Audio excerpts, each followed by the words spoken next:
आज हम class 10th का हिंदी में अध्याय 5 जो है नागरी लिपि, अध्याय 5 में नागरी लिपि, इससे रिलेटेड इसका एमसीक्यू प्रश्न करेंगे। तो पहला प्रश्न है, गुणाकर मूल्य ने किस भारतीय लिपियों से देवनागरी लिपि का संबंध बताया है? तो इसमें ऑप्शन 4 दिया है। पहला है ब्राह्मणी लिपि, दूसरा है सिद्धम लिपि और सी है उपयुक्त दोनों और डी है इनमें से कोई नहीं। तो इसका आंसर राइट हो जाएगा ऑप्शन सी, ब्राह्मणी लिपि और सिद्धम लिपि दोनों हो जाएगा। तो ऑप्शन नंबर सी हो जाएगा राइट, उपयुक्त दोनों।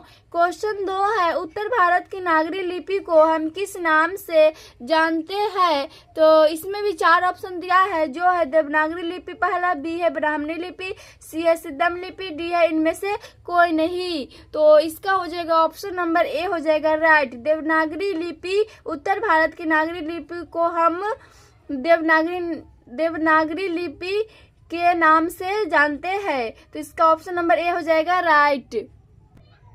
क्वेश्चन नंबर 3 है, महमूद गजनवी द्वारा चलाया गया सिक्का किस लिपि से लिखा गया है? तो इसका हो जाएगा ऑप्शन नंबर सी हो जाएगा, नागरी लिपि। नागरी लिपि है सो महमूद गजनवी द्वारा चलाया गया सिक्का नागरी लिपि से लिखा गया है। ऑप्शन नंबर सी हो जाएगा राइट। क्वेश्चन 4 है, मराठी भाषा की लिपि है, तो इसका हो जाएगा ऑप्शन नंबर ए हो जाएगा देवनागरी। क्वेश्चन 5 है, मराठी का कौन सा अक्षर देवनागरी लिपि से भिन्न है? तो ये हो जाएगा ल है सो मराठी का ल अक्षर देवनागरी लिपि से भिन्न है। ऑप्शन नंबर बी हो जाएगा राइट। क्वेश्चन नंबर 6 है, बंगला लिपि प्राचीन नागरी लिपि की डैश है, तो इसका हो जाएगा ऑप्शन नंबर सी हो जाएगा बहन है सो बंगला लिपि प्राचीन नागरी लिपि की बहन है। तो ये हो जाएगा ऑप्शन नंबर सी राइट हो जाएगा। क्वेश्चन नंबर 7 है, माते खेट के राष्ट्रकूट तथा विजयनगर के शासकों के लेखक किस लिपि से प्राप्त हुए हैं? तो इसका हो जाएगा ऑप्शन नंबर ए हो जाएगा नंदी नागरी से माते खेट के राष्ट्रकूट तथा विजयनगर के शासकों के लेख ये है नंदी नागरी लिपि से प्राप्त हुए। तो ऑप्शन नंबर ए हो जाएगा राइट। क्वेश्चन 8 है, कि शासक ने ऐसा सिक्का चलाया था जिस पर राम सीता की आकृति और नागरी लिपि में राम सीए शब्द अंकित है? तो इसका हो जाएगा ऑप्शन नंबर बी हो जाएगा अकबर। ऑप्शन नंबर बी हो जाएगा राइट। क्वेश्चन 9 है, मालवा में नागरी लिपि प्रयोग होता था, इसका उल्लेख किसने अपनी पुस्तक में किया है? तो ये हो जाएगा अलबेरोनी ने मालवा में नागरी लिपि का प्रयोग होता था, इसका उल्लेख अलबेरोनी अपनी पुस्तक में किया है। ऑप्शन नंबर ए हो जाएगा राइट। क्वेश्चन 10, राष्ट्रकूट शासक की नींव किसने डाली थी? तो इसका हो जाएगा ऑप्शन नंबर बी हो जाएगा, दंती दुर्ग ने राष्ट्रकूट शासन की नींव डाली थी। ऑप्शन नंबर बी हो जाएगा राइट। क्वेश्चन 11 है, भारतीय लिपियों की कहानी पुस्तक के रचयिता कौन है? तो इसका हो जाएगा ऑप्शन नंबर इसका डी हो जाएगा गुणाकर मूल्य है सो भारतीय लिपि की कहानी पुस्तक की रचयिता गुणाकर मूल्य है। तो ऑप्शन नंबर डी हो जाएगा राइट। क्वेश्चन 12 है, ईसा का 14वीं-15वीं सदी के विजयनगर के शासकों ने अपने लेखों की लिपि को कहा है? तो इसका हो जाएगा ऑप्शन नंबर ए हो जाएगा राइट, नंदी नागरी को ईसा का 14वीं-15वीं सदी के विजयनगर के शासकों ने अपने नंदी नागरी की लिपि को कहा है, ये लेख हो जाएगा। ऑप्शन नंबर ए हो जाएगा राइट। क्वेश्चन 13 है, 12वीं सदी के करेल के शासकों के सिक्कों पर दीर्घ जैसे शब्द डैश लिपि में अंकित है? तो इसका हो जाएगा ऑप्शन नंबर डी हो जाएगा देवनागरी। क्वेश्चन 14 है, हिंदी लिखी जाती है, तो हिंदी लिखी जाती है यह देवनागरी में होता है, देवनागरी लिपि में हिंदी लिखा जाता है। ऑप्शन नंबर ए हो जाएगा राइट। क्वेश्चन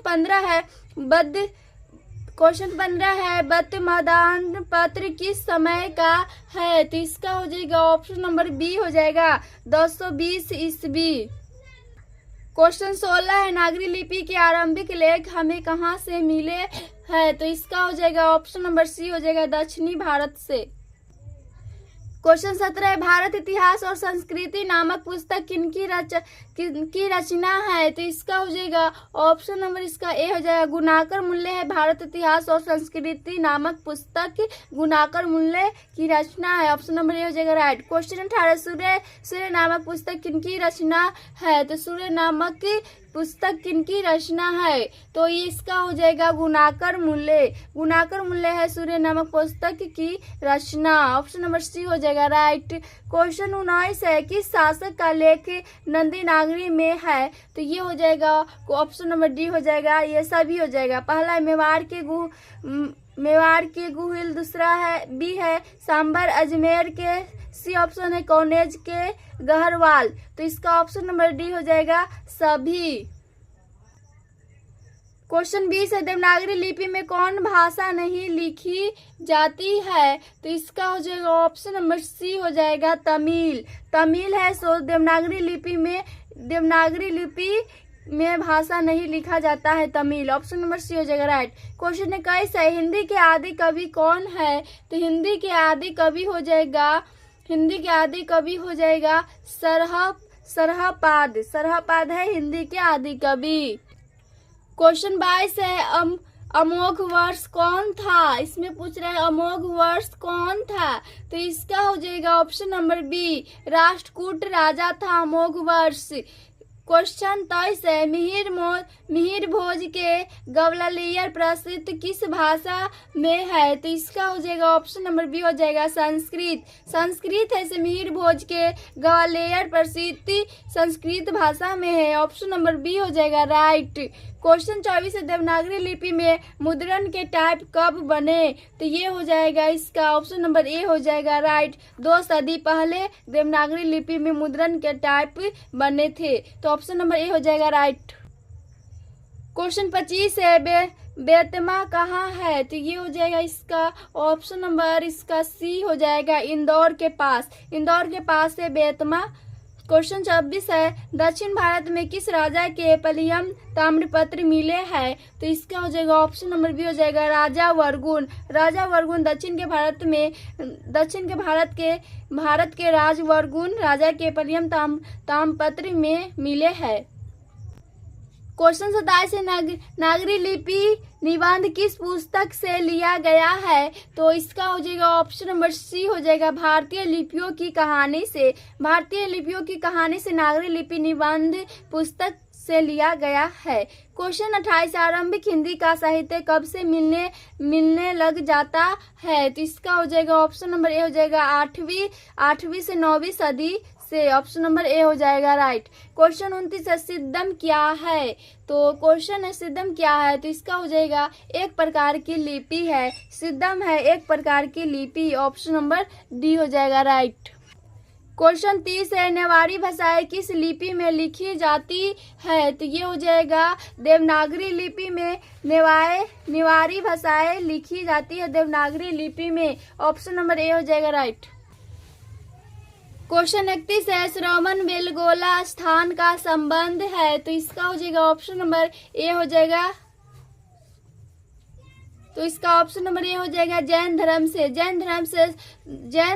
से श्रवण बेलगोला जैन धर्म का संबंध है। क्वेश्चन नंबर 32 है गणित सार संग्रह की रचना किसने की? तो इसका हो जाएगा ऑप्शन नंबर इसका सी हो जाएगा महावीराचार्य ने। गणित सार संग्रह की रचना किसने की? तो ये हो जाएगा महावीराचार्य ने किया गणित संग्रह की रचना। ऑप्शन नंबर सी हो जाएगा राइट। क्वेश्चन 33 है दोहा कोश किसकी रचना है? तो क्वेश्चन में बोला है दोहा कोश किसकी रचना है? तो इसका हो जाएगा ऑप्शन नंबर डी हो जाएगा सरहपाद है दोहा कोश की रचना। ऑप्शन नंबर डी हो जाएगा राइट। क्वेश्चन नंबर 34 नागरी लिपि कब एक संवैदेशिक लिपि थी? तो इसका हो जाएगा ऑप्शन नंबर सी हो जाएगा 8वीं से 11वीं सदी से नागरी लिपि एक संवैदेशिक लिपि थी। क्वेश्चन 35 है गुप्तों की राजधानी को क्या कहा जाता होगा? तो ये हो जाएगा ऑप्शन नंबर डी हो जाएगा देवनगर।